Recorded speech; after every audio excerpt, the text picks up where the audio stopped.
Hello all, welcome to Circuit Color. Today's topic is PN junction diode. What is diode? Di means two, or means electrodes. A semiconductor device with the two electrodes is called a diode. This is the symbol for diode. This is anode and this is cathode.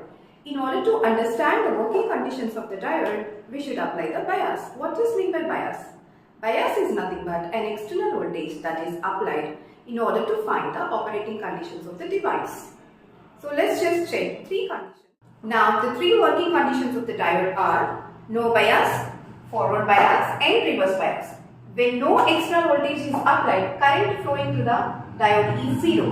When the diode is forward biased, it means positive terminal of the battery is connected to the anode and the negative terminal of the battery is connected to the cathode. By slowly increasing the input voltage, diode starts conducting. At certain point of voltage, we see the current flowing through the circuit.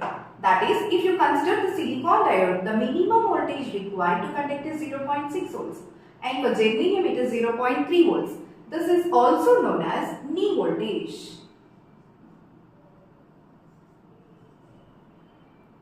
When the diode is reverse biased, it means the negative terminal of the battery is connected to the anode and the positive terminal of the battery is connected to the cathode.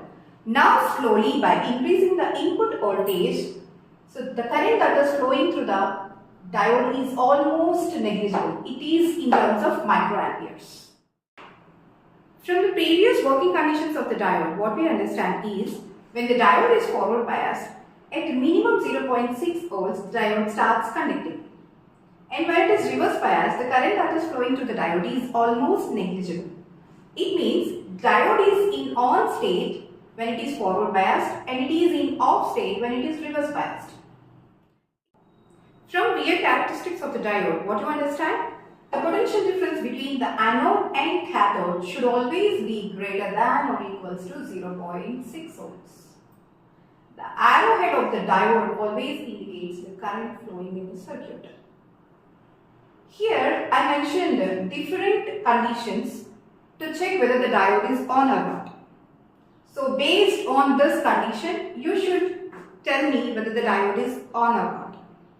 Okay, so if you consider this one, the anode potential is at 5 volt and the cathode is at 0 volt. Find the difference between the anode and the cathode potential. It is greater than 5 minus 0 volts is greater than or equals to 0.6 volts. So the diode is on. See the second case, the anode potential is 3 volt and the cathode potential is at 6 volts. The difference is minus 3 which is not greater than or equals to 0.6 volts. So the diode is in off state. And see the third condition, the anode potential is at minus 2 volts and the cathode potential is at 0. The difference is minus 2, which is also not greater than or equals to 0.6 volts. The diode is in off state. Now I want you to tell what is the condition of the diode at this case number 4. If you understand this concept, write whether the diode is on or off in the comment section. Now electronics is no more scary, so please do like, share and subscribe the channel. Thank you.